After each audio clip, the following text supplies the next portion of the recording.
La première raison qui fait que tu ne décroches aucun entretien d'embauche, c'est que tu postules probablement aux mauvaises offres. Quand tu lis les annonces d'emploi, il y a certains critères à respecter. Alors le premier critère, c'est le critère du diplôme. Alors je sais, le diplôme ne fait pas le moine, c'est pas parce que tu as un bac plus 12 que tu es plus intelligent que quelqu'un qui n'a pas fait d'études. Mais malheureusement en France, c'est comme ça, les diplômes c'est hyper important. Moi je trouve que c'est même surcoté. Et donc, dans certaines entreprises, même si tu as l'expérience, même si tu as tout ce qu'il faut, si tu n'as pas le diplôme requis, tu ne seras pas pris. Donc déjà, pense à vérifier le diplôme requis par rapport au diplôme que tu as réellement. Deuxième chose, ça va être l'expérience requise sur le poste ou sur le domaine. Dans la plupart des annonces, le recruteur va te dire est-ce qu'il recherche un débutant, une personne expérimentée ou une personne confirmée, voire une personne senior ou experte. Alors, petit disclaimer ici, je ne te dis pas de te décourager, c'est-à-dire que si on te demande 10 ans d'expérience et que tu en as 8, bien sûr, si tu sens que le poste est fait pour toi, si le poste te plaît, je t'invite à postuler.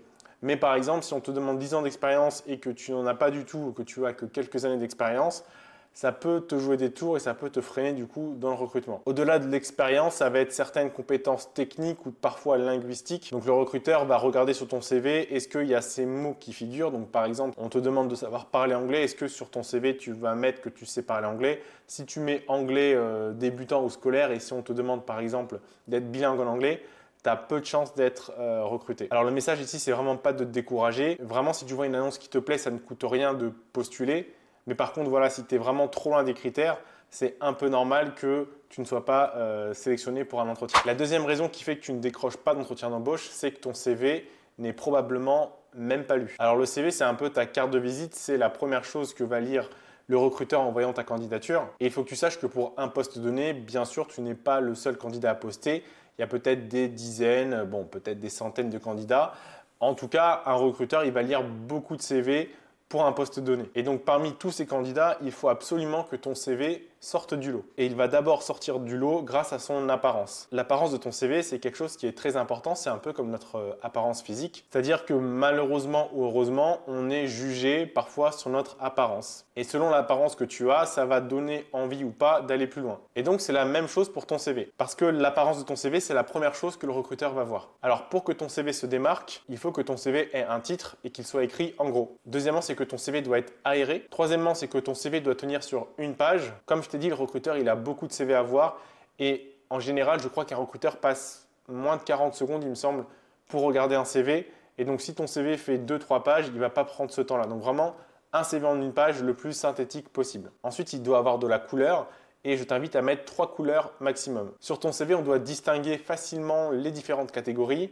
Donc, formation, expérience professionnelle, ton identité, le titre, comme j'ai dit au départ, les compétences, peut-être une section à propos, tes centres d'intérêt, etc., etc. Et enfin, ton CV, il doit clairement faire ressortir les points importants, les points qui te mettent en avant. D'ailleurs, si tu cherches à faire un CV efficace, je te donne plein de conseils gratuits. Tu trouveras tout ça en description. La troisième raison pour laquelle tu ne décroches pas d'entretien, c'est que, à mon sens, tu ne postules pas assez. Alors, tu le sais, tu n'es pas le seul candidat à rechercher un emploi. Et comme j'ai dit tout à l'heure, tu n'es probablement pas le seul candidat à postuler à l'offre en question. Et donc, si tu veux mettre un maximum de chances de ton côté, je t'invite à postuler à un maximum d'offres possibles. Et je te dis ça parce que tu vois, j'ai échangé avec certains d'entre vous sur LinkedIn qui me parlent de leurs difficultés de trouver un stage, de trouver une alternance ou de trouver un emploi. Et quand je leur demande vous en êtes où dans votre recherche d'emploi, soit ils me disent on n'a pas commencé ou on a postulé qu'à 2 offres. Donc ce n'est pas en postulant à 2 offres que tu vas forcément décrocher un emploi. Il faut vraiment que tu mettes toute ton énergie et que tu postules à, je ne sais pas, 10, 20, 30 offres, peu importe, mais vraiment que tu t'y mettes à fond pour vraiment avoir plein de possibilités qui s'ouvrent à toi. Je sais que ça peut être fastidieux de personnaliser son CV, sa lettre de motivation à chaque fois, de lire les offres, de postuler, mais il n'y a que comme ça que tu vas réussir à trouver un emploi. La quatrième raison qui fait que tu ne décroches pas d'entretien, selon moi, c'est que tu ne postules qu'avec ton CV. Alors quand tu postules à une offre, le CV c'est le document obligatoire. Encore une fois, comme je t'ai dit, c'est ta carte de visite. Mais dans la plupart des offres d'emploi, tu peux toujours rajouter d'autres documents.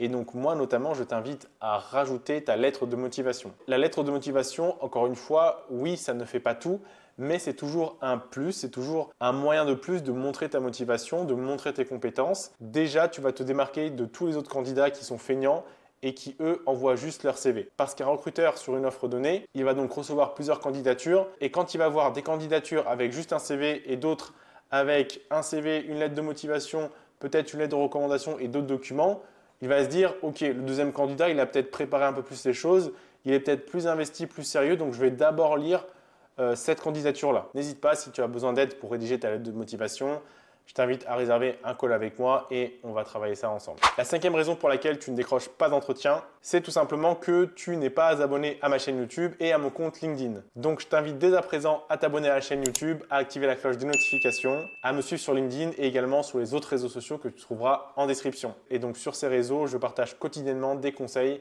pour t'aider dans ta recherche d'emploi et surtout pour cartonner à tes entretiens d'embauche. Donc si tu veux réussir, suis-moi. C'est tout pour cette vidéo, j'espère qu'elle a pu t'aider. Si c'est le cas, n'hésite pas à lâcher un like, ça fait toujours plaisir.